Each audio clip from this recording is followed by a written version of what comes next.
Before we enter the dust-filled streets of Madyan, before we hear the clinking of dishonest scales and the whispers of hidden fraud, we begin where revelation begins. In the Torah, the land of Midian appears in the ancestral narratives as a crossroads of traders and wanderers. It is a land of caravans, wells, and covenant tension. In the Bible, Midian becomes the refuge of Moses before prophethood, a land of shepherds and merchants where moral testing quietly brews beneath desert silence. In the Quran, the name shines with warning, a nation destroyed not merely for idolatry, but for economic corruption, for cheating in measure, for turning markets into instruments of injustice. And in its verses stands a towering moral figure, Prophet Shu'ayb, the preacher of honesty in an age of manipulation. Today we tell his story. But this is not just a story of a prophet. This is a story of economics as spirituality. This is a story of how civilizations rot from within. And before we go further, if you value deep, cinematic, soul-shaking storytelling rooted in history and revelation, take a moment right now to subscribe to Son of Adam. Because what we uncover today is not just history, it is a mirror. Now, let us step into the desert. After the fire, the destruction of Lut's people had shaken the region. Cities that once stood in pride were reduced to silence. Smoke had risen. Travelers whispered. Merchants avoided certain routes. Fear lingered. But human memory is short. And commerce is relentless. To the east of the ruins, along vital trade corridors, another city flourished, Madyan. Madyan was not a war city. It was not known for armies. It was known for markets. Caravans from the north and south passed through its gates. Spices, textiles, metals, livestock wealth flowed like a desert river after rare rain. Its people were skilled traders. They understood margins. They understood leverage. They understood advantage. And slowly, very slowly, they began to understand something darker. How to profit without fairness. How to gain without justice. How to smile while stealing. And this is where the story truly begins. The disease of the scale. The Quran describes their crime clearly. They gave less in measure. They cheated in weight. They exploited travelers. They created artificial scarcity. But understand this carefully. Their sin was not simply mathematical. It was spiritual. When a merchant places a stone on one side of the scale to secretly tilt it, he is declaring something about his belief. He is saying, I do not trust that God will provide through honesty. Economic corruption is a declaration of theological doubt. Madyan did not see it that way. They saw it as strategy. They saw it as cleverness. They saw it as modernity. And here is where history deepens.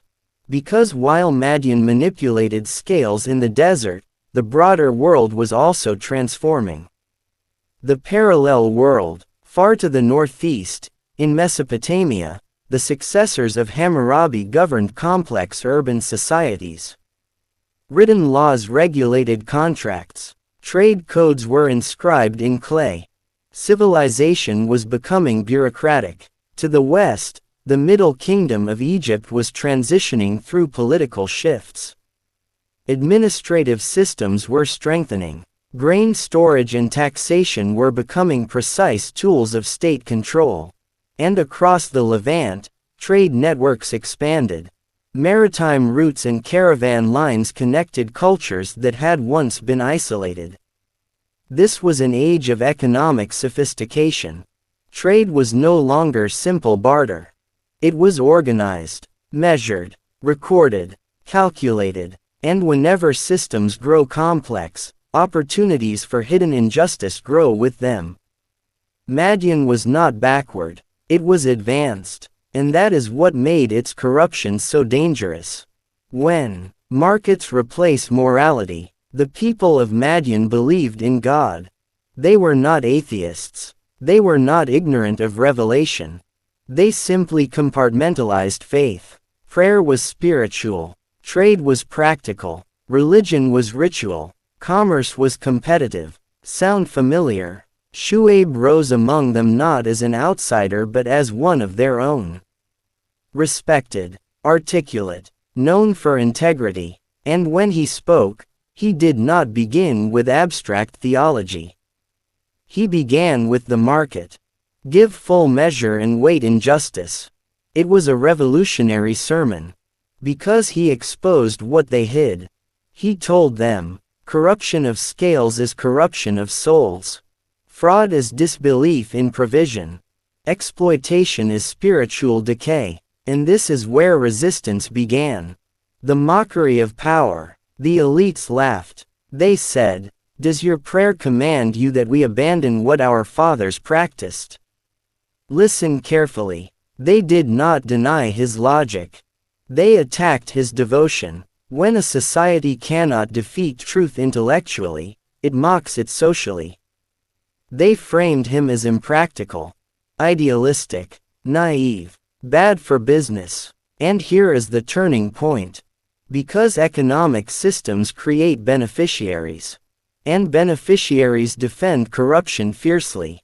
The wealthy merchants of Madyan had built networks, debt structures, influence circles. Their power depended on imbalance.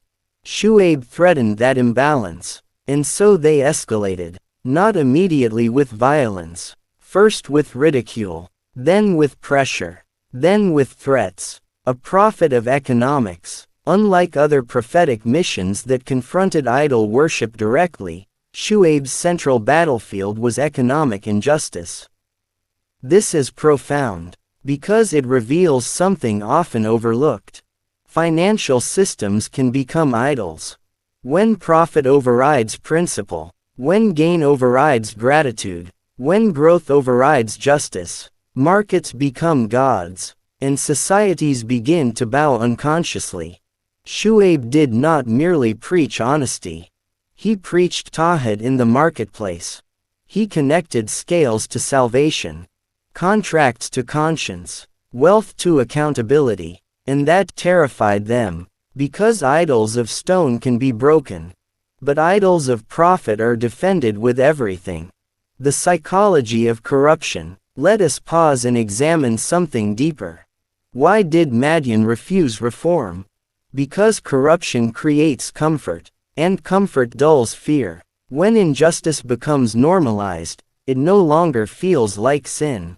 It feels like survival. The merchants would say, if we do not do this, others will. If we raise standards, we lose advantage. This is how trade works. Rationalization is the final shield of moral decay. Shu'ayb shattered those rationalizations. He told them, provision does not decrease with honesty. Blessing does not accompany deceit. And destruction follows arrogance. But arrogance has a unique blindness. It believes collapse happens to others, not to us. And that belief sealed their fate. Fire without flames. The destruction of Madyan would not come immediately. First came division, families split, business alliances strained, believers withdrew, mockery intensified, and throughout it all, Shu'ayb remained patient, steady, persistent. He did not compromise. He did not soften truth to preserve popularity. He stood in markets, in streets, at gatherings, repeating the same message: return to justice. Fear the day of account. Stop corrupting the earth after it has been set right. And in the background of his mission, the global world continued evolving.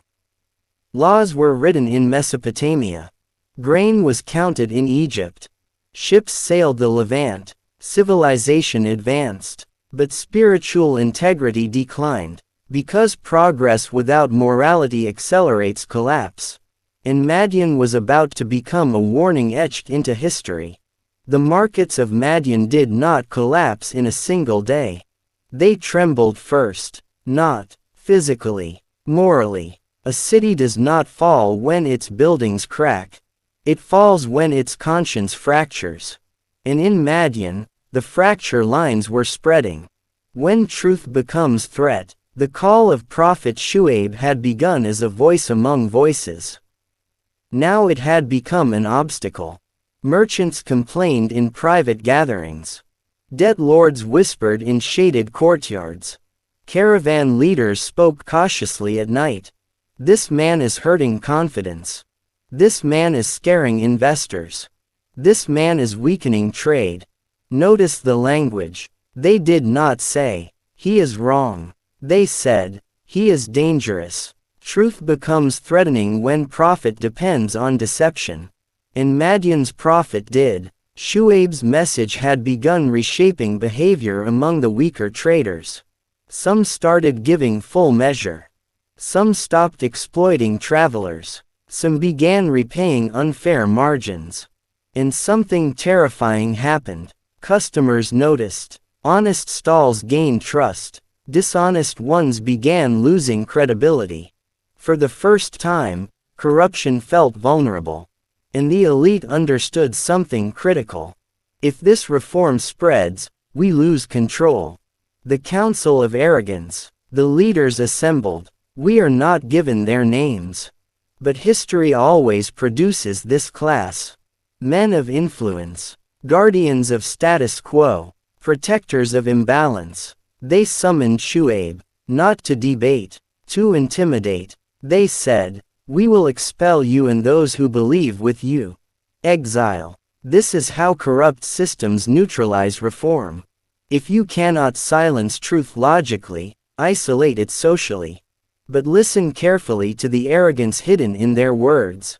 They believed they owned the land, owned the markets, owned the social order, and perhaps most dangerously, they believed they owned destiny. Shu'ayb responded calmly, "Even if we dislike your ways." This was not rebellion, it was moral clarity. He refused to trade truth for safety. And that refusal shook them more than any argument. The parallel tremors of the world. While this confrontation unfolded, the wider world was also experiencing transitions. In Mesopotamia, legal codes descended from the era of Hammurabi had attempted to regulate fairness in trade. Contracts were inscribed in clay tablets. Penalties for fraud existed, but written law cannot purify intention.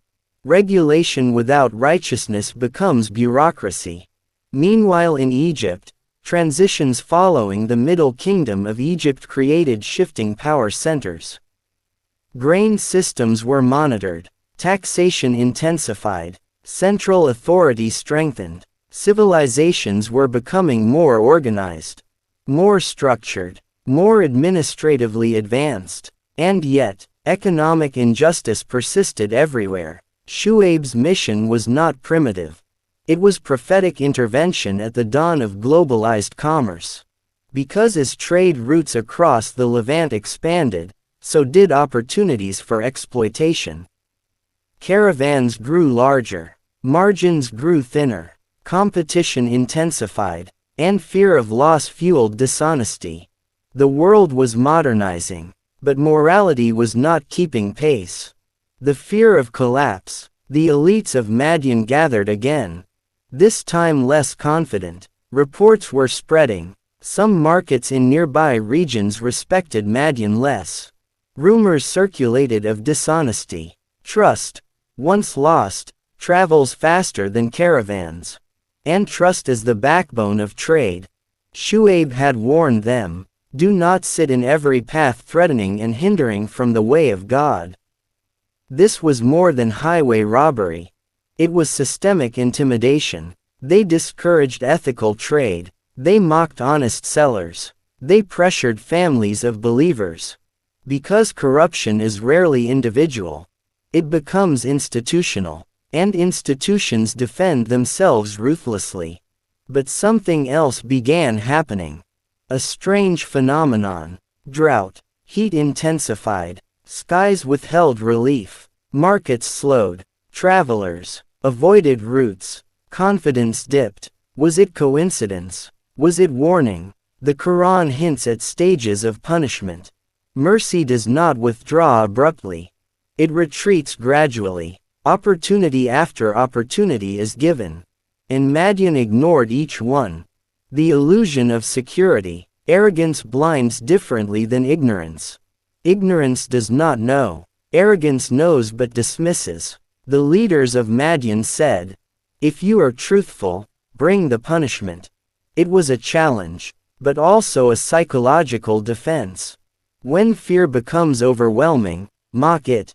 When consequences loom, deny them. They believed economic strength shielded them. They believed alliances protected them. They believed numbers ensured survival.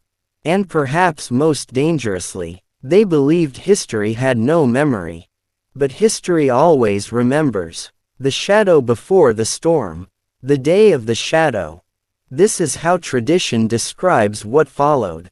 A cloud appeared, not ordinary, thick, dark, cool. After days of suffocating heat, the people rushed beneath it. Relief, shade, comfort. They gathered together under its canopy. And then, the ground shook, a tremor unlike any before. Walls cracked, foundations split, the very earth beneath their dishonest scales revolted. The Quran describes it as a mighty blast, an earthquake, a cry, and in a single moment, the marketplace of deception fell silent. The traders lay motionless in their homes.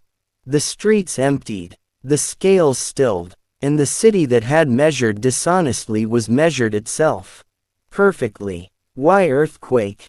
Consider the symbolism. They destabilized justice, so the earth destabilized them. They manipulated balance, so balance abandoned them. They shook trust, so the ground shook beneath them. Divine punishment often mirrors the crime. It exposes the internal rot externally. And when the dust settled, Madyan was no more.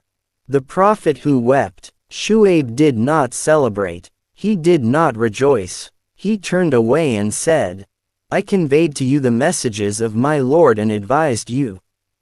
This is the tragedy of prophetic missions. They warn to save, but when saving is refused, they witness collapse. And the grief of a prophet is heavier than the destruction of a city. Because he saw what could have been. An honest trade hub, a model society, a civilization of trust. Instead, it became a lesson. The eternal pattern. Why does this story matter? Because corruption in trade did not die with Madyan. It evolved. It digitized. It globalized. But its core remains identical. Fear of scarcity, love of advantage, distrust in divine provision. Every civilization that divorces economy from ethics eventually collapses under its own imbalance. And history confirms it repeatedly. From ancient codes to modern contracts. From clay tablets to digital ledgers. When scales tilt unjustly, the earth eventually tilts back. The silence after. Imagine walking through the ruins days later. Caravans detour. Wind moves through abandoned stalls. Broken weights lie scattered. Clay jars cracked. A city once loud with negotiation now swallowed by desert silence. And somewhere in that silence is a warning. Not whispered, proclaimed. Trade is worship. Economy is faith in action. Justice is not optional. It is foundational. The dust had settled over Madyan. The tremor had ended. The cloud had vanished. The blast had faded into desert silence. But history had not ended. Because prophetic stories are not events. They are patterns. And the pattern of Prophet Shu'ayb would outlive his people. The believers who walked away. The Quran does not describe mass survival. It speaks of a small group. Those who believed. Those who listened. Those who reformed. They were not many. Reform movements rarely begin with majorities. They begin with conscience. Imagine them leaving the city before destruction, perhaps mocked, perhaps doubted, perhaps even conflicted. They left businesses. They left familiar streets. They left networks of trade. They chose integrity over comfort. And when the punishment came, they were spared. This is the unseen side of prophetic history. Salvation is quiet. Destruction is loud. But survival through obedience is the real victory. A land that would rise again. Years later, that same land would witness another towering figure. A young man fleeing tyranny. A man who had left the palace of Egypt. A man named Prophet Musa. He would arrive exhausted, alone, afraid, and he would find refuge in Madyan. Not the corrupt Madyan of arrogance, but the reformed remnant. Tradition holds that Musa married into the household of a righteous elder in that land. Many scholars identify that elder as Shu'ayb himself, or from his lineage. Pause here. Think deeply. The land that once corrupted trade became the training ground of Musa. The prophet who would confront Pharaoh learned humility in the desert of Madyan. He tended sheep. He learned patience. He absorbed quiet discipline. Why here? Because the lessons of economic corruption prepare a soul for political tyranny. Both stem from imbalance. Both stem from arrogance. Both stem from the illusion of ownership over what belongs to God. The story of Shu'ayb does not end with destruction. It prepares the stage for Musa. The global pattern repeats. Look beyond the desert. In Mesopotamia, empires rose and fell despite legal sophistication descended from Hammurabi. In Levant, trade routes shifted as power balances changed. In Egypt, centralized authority hardened until it became oppressive. Civilizations advanced administratively, but moral imbalance repeatedly undermined stability. History confirms a ruthless principle. Economic injustice destabilizes societies faster than external enemies. Because injustice erodes trust, and when trust collapses, institutions crumble from within. Corruption is spiritual disease. Let us revisit something profound. Shu'ayb did not accuse his people of incompetence. He accused them of moral sickness. Economic corruption is rarely about need. It is about fear. Fear of losing status. Fear of shrinking margins. Fear of scarcity. And fear reveals belief. When someone cheats in business, he is declaring, "I do not believe provision is secure through honesty." This is why the Quran frames their crime as corruption on earth. It was not just transactional fraud. It was spiritual rebellion expressed economically. And every age faces this test. When prophet conflicts with principle, which wins? The modern mirror. Now the uncomfortable reflection. If Shu'ayb entered our world today, what would he see? Would he see transparent contracts? Or hidden clauses? Would he see fair wages? Or exploitation disguised as efficiency? Would he see markets serving humanity? Or humanity serving markets? We live in an age of advanced measurement. Digital precision, global supply chains, algorithmic pricing. But precision does not guarantee justice. You can cheat with code as easily as with stone weights. You can manipulate value invisibly. You can inflate and deflate markets with whispers. And like Madyan, societies often normalize it. It is legal. It is competitive. It is how the system works. But legality does not equal morality. And systems built on imbalance eventually self-destruct. The Day of the Shadow revisited. The Day of the Shadow was not random. It was mercy extended one last time. Shade in unbearable heat, an invitation, perhaps a final pause for reflection. But they gathered beneath it arrogantly. And when the tremor struck, it struck collectively. This is a sobering reality. When corruption becomes systemic, consequences become collective. Individuals may not all be equally guilty. But normalization creates shared vulnerability. And so the lesson intensifies. Silence in the face of injustice implicates. Passive acceptance empowers. Neutrality sustains corruption. Shu'ayb did not preach neutrality. He preached reform. Why this story matters now. Among all prophetic narratives, this one confronts something modern humanity prides itself on. Economic sophistication. We measure GDP. We analyze markets. We study growth. But how often do we measure ethical integrity with the same seriousness? Shu'ayb's mission tells us, economic systems are spiritual tests. Trade is not neutral. Wealth is not neutral. Markets are arenas of accountability. And when societies disconnect economics from ethics, collapse is not mystical. It is structural. Imbalance eventually corrects itself. Sometimes through crisis. Sometimes through tremor. Sometimes through sudden collapse that experts call unexpected. But heaven calls it consequence. The prophet who stood alone. Imagine Shu'ayb in his final days before destruction. Still advising. Still warning. Still patient. Perhaps feeling the weight of rejection. Perhaps feeling grief for his people.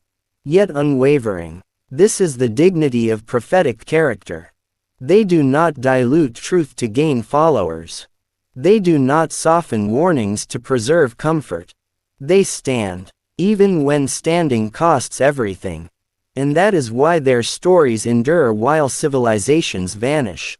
After the fire. The episode is titled, After the Fire.